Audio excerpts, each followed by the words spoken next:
Assalamualaikum warahmatullahi wabarakatuh. Perkenalkan, nama saya Putri Aulia dengan NIM 2106097. Pada video kali ini saya akan menjelaskan materi tentang keuangan, investasi dan bantuan asing, kontroversi dan peluang. 14.1 yaitu aliran sumber daya keuangan internasional.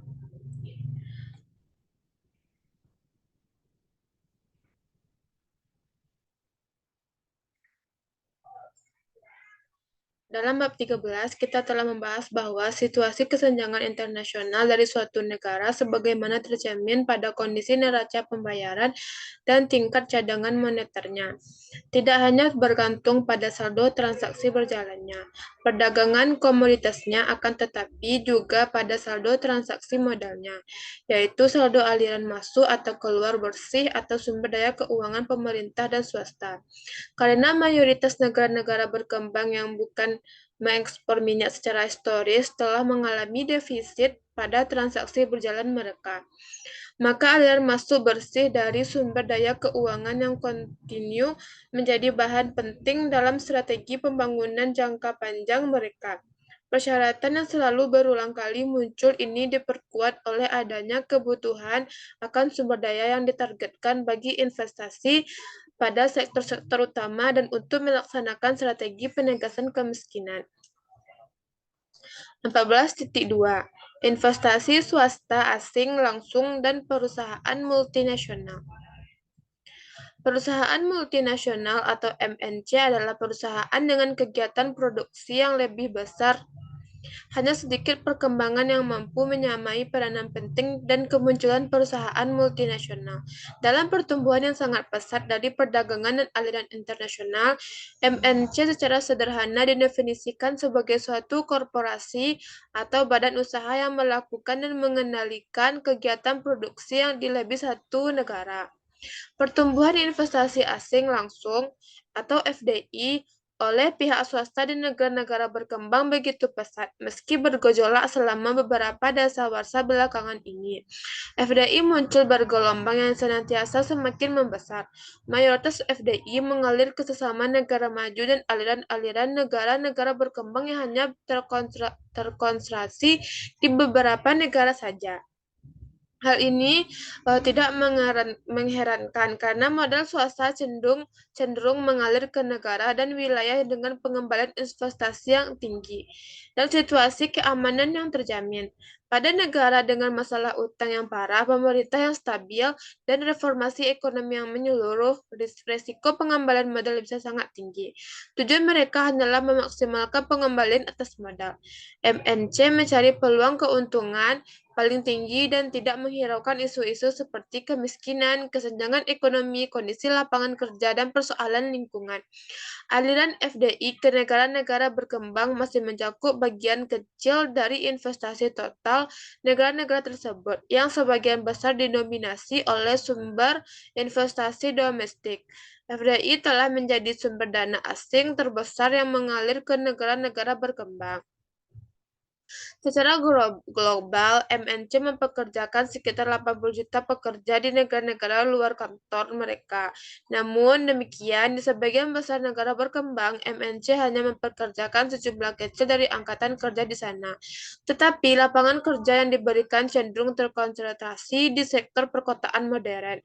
Selain itu, investasi asing langsung juga melibatkan lebih dari sekedar transfer modal biasa atau mendirikan pabrik lokal di suatu negara berkembang. MNC membawa teknologi produksi selera dan gaya hidup, filosofi manajemen, dan keragaman praktik bisnis, tetapi belum menganalisis beberapa argumentasi terkait dengan intensif atau hambatan atau atas investasi swasta asing secara umum dan MNC secara khusus. Dua karakteristik inti MNC adalah ukuran mereka yang besar dan fakta bahwa operasi dan kegiatan usaha global mereka cenderung dikendalikan oleh perusahaan induk. MNC menjadi pendorong utama pesatnya globalisasi perdagangan dunia. 100 perusahaan multinasional non-finansial terbesar kini penjualannya mencapai lebih dari 8 triliun US dollar. MNC sebenarnya telah menjadi pabrik global yang mencari peluang dimanapun dunia. Banyak MNC yang memiliki volume penjualan tahunan melebihi GDP negara berkembang tempat mereka beroperasi. Skala korporasi ini memang luar biasa. Total penjualan dari 6 MNC pada tahun 2008 melebihi GDP dari seluruh negara Asia Selatan dan Afrika Sub-Sahara.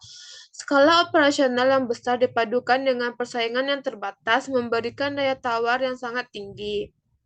Secara historis, MNC terutama yang beroperasi di negara-negara berkembang berfokus pada ekstraktif dan primer, terutama minyak bumi, mineral nongos, dan perkebunan di mana segelintir MNC terlibat dalam kegiatan pertanian, berorientasi ekspor dan pengolahan makanan lokal. Namun belakangan ini, operasi manufaktur dan jasa, bank, hotel, dan sebagainya telah mendominasi bangsa kegiatan produksi MNC terlebih lagi. Produksi yang ditunjukkan untuk ekspor ke negara asal, MNC dan pasar negara maju lainnya kini cenderung mendominasi ketimbang produksi untuk mengkonsumsi negara. Investasi swasta asing pro kontra dan bagi pembangunan. Tidak hanya di bidang ekonomi bangunan yang menimbulkan banyak kontroversi yang ditafsirkan secara begitu beragam, seperti halnya isu manfaat dan biaya dari investasi asing. Tetapi apabila kita mencermati lebih dekat kontroversi ini, kita akan melihat bahwa kebanyakan pertentangan yang terjadi bukanlah mengenai pengaruh MNC pada agregat ekonomi tradisional seperti GDP, investasi tabungan, dan tingkat pertumbuhan manufaktur. Meskipun melainkan mengenai makna fundamental pembangunan ekonomi dan sosial yang terkait dengan beragam kegiatan MNC. Dengan kata lain, kontroversi seputar peran dan dampak investasi swasta asing sering kali didasari oleh adanya pertentangan mengenai sifat, gaya, dan karakter dari proses pembangunan yang diinginkan. Argumentasi ekonomi tradisional yang mendukung investasi swasta asing, penumbuhan kesenjangan dalam valuta asing, pendapatan dan manajemen argumen yang mendukung investasi asing sebagian besar berasal dari analisis teori neoklasik tradisional dan teori pertumbuhan baru yang memusatkan perhatiannya pada berbagai determinan. Pertumbuhan ekonomi, investasi asing bisa juga dilihat sebagai cara untuk mengisi kesenjangan antara tingkat tabungan, valuta asing, penerimaan pemerintah, dan keterampilan. Modal manusia domestik yang tersedia dengan tingkat yang dibutuhkan dari berbagai sumber daya ini digunakan mencapai target pertumbuhan dan pembangunan. Dengan demikian, kontribusi pertama yang paling sering disebutkan dari investasi swasta asing terhadap pembangunan nasional di negara penerimanya, yakni ketika pembangunan didefinisikan sebagai tingkat pertumbuhan GDP. Asumsi konseptual implisit dan yang penting adalah peranannya dalam mengisi kekosongan atau kesenjangan sumber daya antara investasi yang ditargetkan atau diinginkan dengan tabungan domestik yang dimobilisasi. Kontribusi kedua, serupa dengan pertama, adalah kontribusinya dalam mengisi kesenjangan antara kebutuhan valuta asing yang ditargetkan dan diperoleh dari pendapatan ekspor neto dan ditambah dengan bantuan publik asing neto. Kesenjangan ketiga yang dapat diisi oleh investasi asing adalah kesenjangan antara penerimaan pemerintah yang ditargetkan dan jumlah pajak domestik yang dapat dipungut. Dengan memungut pajak atas keuntungan MNC dan turut berpartisipasi secara finansial dalam operasi lokal mereka, pemerintah negara berkembang dianggap bisa memobilisasi sumber daya keuangan republik bagi proyek-proyek pembangunan secara lebih baik. Keempat, terdapat jenis kesenjangan berbeda dalam manajemen kewirausahaan, teknologi, dan keterampilan yang diasumsikan dapat diisi sebagian maupun seluruhnya oleh operasi lokal dari perusahaan-perusahaan swasta asing. Argumen yang menentang investasi swasta asing memperlebar kesenjangan. Dari sisi ekonomi, 4 argumen pengisian kesenjangan yang pro investasi asing dapat dibantah melalui argumen berikut. Yang pertama, walaupun MNC memang menyediakan sejumlah modal, mereka dapat menurunkan tingkat tabungan domestik dan investasi dengan tabungan swasta, menghambat persaingan melalui kesepakatan produksi eksklusif dengan pemerintah setempat. Yang kedua, walaupun dampak awal dari investasi MNC adalah untuk memperbaiki posisi pertukaran negara penerima, dampak jangka panjangnya makin malah menurunkan pendapatan valuta asing atau setidaknya membuat peningkatan valuta asing neto menjadi lebih kecil akibat dari impor produk menengah dan barang modal yang substansial dan akibat reparasi laba, bunga, royalti, biaya manajemen, dan dana lainnya. Yang ketiga, walaupun MNC memang memberikan kontribusi bagi pendapatan pemerintah dalam bentuk pajak korporat, kontribusinya jauh lebih kecil daripada yang seharusnya. Yang keempat, manajemen keterampilan wirausaha, ide-ide, teknologi, dan kontrak luar negeri yang diberikan oleh MNC mungkin hanya berdampak kecil dalam pengembangan sumber daya lokal atas kemampuan dan sumber daya langka tersebut. 7. Isu kunci yang diperdebatkan mengenai peranan dampak perusahaan multinasional di negara berkembang. Yang pertama, pergerakan modal internasional, aliran pendapatan dan neraca pembayaran. Yang kedua, tergusurnya produksi lokal. Yang ketiga, jangkauan transfer teknologi. Yang keempat, kelayakan transfer teknologi. Yang kelima, pola konsumsi. Yang keenam, stratifikasi dan struktur sosial. Yang ketujuh, distribusi pendapatan dan pembangunan dualistik. Investasi portofolio swasta, manfaat dan risiko. Selain investasi asing langsung, komponen yang paling signifikan dari aliran modal swasta berasal dari bidang investasi portofolio. Dengan meningkatnya liberalisasi pasar keuangan domestik di sebagian besar negara berkembang dan terbukanya pasar tersebut bagi investor asing. Investasi portofolio swasta kini mencakup bagian yang signifikan dari keseluruhan sumber daya yang mengalir ke negara berkembang. Pada dasarnya, investasi portofolio terdiri dari pembelian saham, ekuitas, obligasi, sertifikat deposito, dan surat berharga oleh pihak asing. Seperti biasa, negara-negara yang menengah menjadi tujuan favorit dari aliran dana ini. Seperti halnya FDI dari perusahaan multinasional, manfaat dan biaya dari aliran investasi portofolio bagi investor dan negara berkembang. Penerimaan dana ini telah menjadi bahan perdebatan sengit dari sudut pandang investor.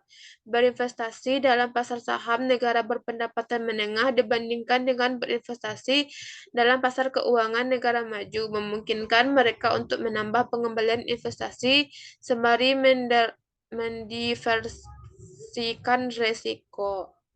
14.3 yaitu peranan dan pertumbuhan pengiriman uang atau remittance. Tingkat upah perekonomian pendapatan tinggi diperkirakan 5 kali lipat dari tingkat posisi pekerjaan yang sama di negara. Negara berkembang secara rata-rata setelah disesuaikan dengan paritas daya beli. Hal ini menjadi intensif yang menarik untuk berimigrasi dan memang seringkali para migran yang memiliki harapan untuk berpendapatan yang lebih tinggi mengambil risiko besar untuk bisa tiba di Amerika Serikat, Eropa, bahkan beberapa negara berkembang. Sebagian karena intensif pada tahun 2010 diperkirakan terdapat 200 juta pekerja migran di seluruh dunia, tetapi setengah dari jumlah ini berangkat dari negara berkembang menuju negara berkembang lainnya. Hal ini mengompensasikan kekhawatiran ini adalah manfaat yang diperoleh melalui pengiriman uang ke negara asal pekerja migran. Di luar keberhasilan pekerja migran, legal atau ilegal ini, ketika pekerja migran hanya memiliki keterampilan rendah dan penerimaan pengiriman uang ini berasal dari keluarga miskin, potensi keuntungan bagi pembangunan dan pengentasan kemiskinan menjadi kentara. Pekerja migran seringkali mengirimkan uang untuk membangun rumah bagi keluarga mereka, untuk menyekolahkan anak-anak mereka, serta memberikan asupan gizi yang lebih baik. Dengan demikian, pengiriman uang ini menjadi salah satu jalan keluar dari kemiskinan. Memang, Bank Dunia melaporkan bahwa berdasarkan survei rumah tangga, kiriman uang ini telah mengurangi kemiskinan di negara-negara seperti Guatemala, Ghana, dan Bangladesh. 14.4 Bantuan pinjaman asing, perdebatan tentang bantuan pembangunan. Berbagai masalah konseptual dan pengukuran. Selain pendapatan ekspor serta investasi langsung dan portofolio swasta asing, negara-negara berkembang menerima dua sumber utama valuta asing lain, bantuan pembangunan publik resmi, bilateral, dan multilateral, serta bantuan swasta tidak resmi yang diberikan oleh LSM. Kedua kegiatan ini merupakan bentuk bantuan asing, meskipun biasanya hanya bantuan publik yang diperhitungkan dalam laporan statistik resmi. Jumlah dan alokasi bantuan publik. Alokasi bantuan asing sebagian hanya ditentukan oleh kebutuhan relatif negara-negara berkembang. Sebagian besar bantuan bilateral tampaknya didasarkan pada pertimbangan politik dan militer. Bantuan multilateral, misalnya dari Bank Dunia dan berbagai badan PBB, lebih memiliki dasar ekonomi, meskipun dalam hal ini pun kalangan kaya sepertinya menarik lebih banyak sumber daya per kapita ketimbang kalangan miskin. Alasan negara pendonor memberikan bantuan. Pemerintah negara donor memberikan bantuan karena hal ini merupakan kepentingan politis, strategis, dan ekonomis mereka. Sebagian bantuan pembangunan mungkin dimotivasi oleh dorongan moral dan kemanusiaan untuk membantu mereka mengurangi kurang beruntung. Misalnya bantuan pangan darurat dan program kesehatan. Dan tentu saja ini telah menjadi jawaban teoritis mengenai makin meningkatnya bantuan dalam dasawarsa pertama abad 21 ini. Motivasi-motivasi ekonomi, modal-modal dua kesenjangan, dan kriteria lainnya. Dalam konteks prioritas strategi dan politik yang luas, program bantuan asing dari negara-negara maju memiliki alasan ekonomi yang mendasar. Kendala valuta asing, pembiayaan eksternal, baik pinjaman dan hibah, dan memainkan peranan penting dalam melengkapi sumber daya domestik dalam rangka meringankan minimnya tabungan atau valuta asing. Modal dua kesenjangan adalah modal bantuan asing yang membandingkan kesenjangan tabungan dan valuta asing untuk menentukan manakah yang menjadi faktor penghambat dalam pertumbuhan ekonomi. Kesenjangan tabungan adalah kelebihan peluang investasi domestik atas dasar tabungan domestik, sehingga menyebabkan investasi menjadi terbatas oleh valuta asing yang tersedia. Kesenjangan valuta asing adalah kekurangan yang terjadi ketika defisit perdagangan yang direncanakan melebihi nilai aliran masuk modal yang menyebabkan pertumbuhan output terbatas dan pada ketersediaan valuta asing untuk mengimpor barang modal. Peran lembaga swadaya masyarakat dalam bantuan asing. Salah satu kekuatan yang tumbuh pesat paling signifikan dalam bidang bantuan pembangunan adalah yang diberikan oleh lembaga swadaya masyarakat LSM. LSM merupakan organisasi sukarela yang bekerja sama dengan dan mewakili organisasi akar rumput setempat di negara-negara berkembang. Dampak-dampak bantuan. Masalah mengenai dampak-dampak ekonomi dari bantuan asing, terutama bantuan publik atau pemerintah, seperti halnya dalam dampak investasi swasta asing, masih ramai diperdebatkan. Di satu pihak ada para ekonom tradisional yang mengemukakan bahwa bantuan asing memang mendorong pertumbuhan dan transformasi struktural di banyak negara berkembang. Di pihak lain adalah para kritikus yang berpendapat bahwa dalam kenyataannya bantuan tersebut tidak mendorong pertumbuhan yang lebih cepat. tetap justru memperlambat pertumbuhan dengan mengganti alih-alih melengkapi tabungan dan investasi domestik dan memperparah defisit neraca pembayaran akibat meningkatnya kewajiban pelunasan hutang. Ketika bantuan tersebut berbentuk pinjaman, meskipun bersifat lunak dan mengaitkan bantuan dengan mewajibkan mengimpor produk negara donor. 14.5 Konflik dan pembangunan. Cakupan konflik disertai dengan kekerasan dan risiko konflik. Keamanan fisik merupakan landasan bagi kapabilitas manusia. Jaminan adanya keamanan mungkin menjadi hal yang paling mendasar bagi seluruh lembaga pembangunan. Konflik yang disertai kekerasan telah menghambat kemajuan di banyak negara termiskin. Selain kengerian dan akibat konflik, rusaknya perekonomian juga dapat disebabkan oleh adanya perkiraan atau kemungkinan konflik di masa mendatang, dan adanya keraguan akan penyelesaian konflik tersebut atau bagaimana menghadirkan kembali pertumbuhan ekonomi yang tinggi dalam lingkungan tersebut. Ketidakpastian ini misalnya menghambat investasi dan kewirausahaan dan mempercepat pengurasan intelektual. Oleh sebab itu, upaya dalam mencari konsekuensi, penyebab, dan penyelesaian kualitatif dan preventif atas konflik disertai kekerasan dan perbaikan dari kondisi yang dapat memicu konflik telah menjadi bagian penting dalam bidang ekonomi pembangunan. Konsekuensi dari konflik bersenjata, konflik disertai kekerasan merusak kesehatan secara langsung dan tanpa diduga. Mereka yang tidak terlibat dalam kekerasan dapat terkena dampak langsung karena para orang tua kehilangan mata pencaharian atau menjadi pengungsi dan anak-anak terpaksa bekerja. Pemulihan akibat konflik dapat memakan waktu tahunan. Konflik membuat anak-anak kehilangan masa sekolah dan masa perkembangan mereka, sehingga mengganggu kesejahteraan mereka seumur hidup. Penyebab konflik bersenjata dan risiko konflik. Baik analisis ekonometrik dan bukti studi kasus menunjukkan bahwa konflik lebih lazim terjadi di negara-negara dengan pendapatan yang lebih rendah, pertumbuhan lambat, penduduk dengan jumlah menengah hingga besar, produksi minyak yang signifikan, lembaga negara yang buruk, sejumlah besar etnis minoritas yang dimarginalkan, pembagian etnis, penekanan berlebih pada sumber daya primer, dan peluang untuk meraup keuntungan dari komoditas ekspor bernilai tinggi. Resolusi dan pencegahan konflik bersenjata.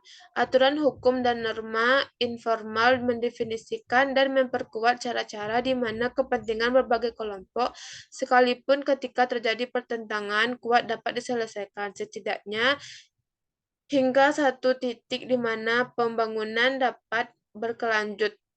Lembaga yang baik memberikan landasan akan jaminan keamanan dan hak dasar untuk mencegah atau setidaknya memitigasi risiko konflik bersenjata yang bisa menghambat dan memundurkan pembangunan. Lembaga yang baik dalam konteks ini memfasilitasi resolusi konflik, sehingga mencegah kekerasan, dengan demikian memungkinkan tumbuhnya kemampuan. Tanpa perbaikan dalam lembaga-lembaga dasar, kesepakatan yang murni politis akan memunculkan kembali konflik atau gagal menciptakan kondisi pembangunan dan ekonomi yang seimbang. Sekian penjelasan materi ini oleh saya. Kalau ada salah dan kata, saya mohon maaf. Wabillahi taufik wal hidayah. Assalamualaikum warahmatullahi wabarakatuh.